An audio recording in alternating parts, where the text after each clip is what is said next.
अब तक तो आप इस चेहरे से परिचित हो गए होंगे। ये वो शख्सियत हैं जिन्हें नेपाल ने अपना प्रधानमंत्री चुना है।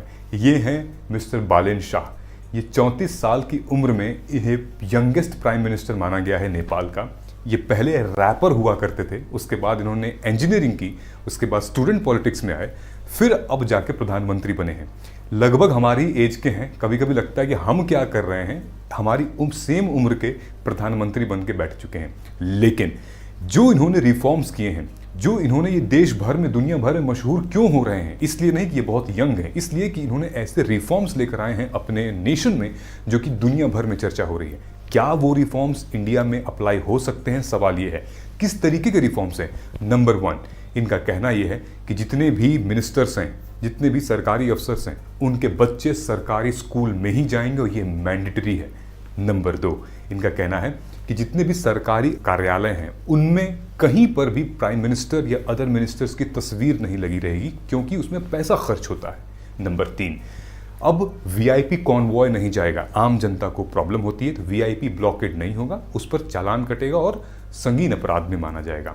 नंबर 4, इनका कहना है कि हम कोचिंग, प्राइवेट कोचिंग को नेपाल से साफ कर रहे हैं, यानी कि सिर्फ और सिर्फ सरकारी संस्था, सरकारी स्कूल चलेगा, नो प्राइवेट कोचिंग। नंबर 5, इनका ये कहना है कि no caste based politics, equality for all. ये पहले प्रधानमंत्री ऐसे बने हैं जो कि ट्राइबल्स के पास जाकर माफ़ी मांगी है कि पिछले कई सालों से आपके साथ हम भेदभाव किए हैं, जातिगत समस्याएं आपको झेलनी पड़ी हैं, उनसे माफ़ी तक मांग चुकी हैं इन्होंने।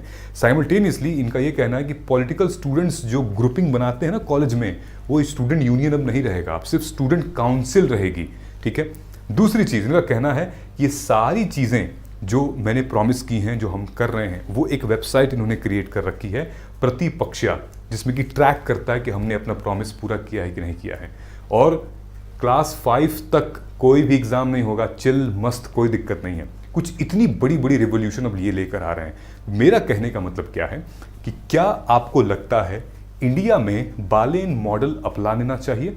मतलब इंडिया इतना बड़ा पॉपुलेशन है, इतनी कॉम्प्लेक्स हमारे यहाँ की पॉलिटिक्स है, हर राज्य में अलग पॉलिटिक्स, तो क्या ये रिफॉर्म्स हमारे यहाँ पे सक्सेसफुल रहेंगे? अब होंगे या नहीं होंगे आप कमेंट करके बताइएगा। लेकिन एक बात तो साफ है, अगर कोई नेता, कोई लीडर, अगर उसकी विल पावर हो, कुछ बदलना चाहे, तो ज़रूर बदल सकता है कि नहीं?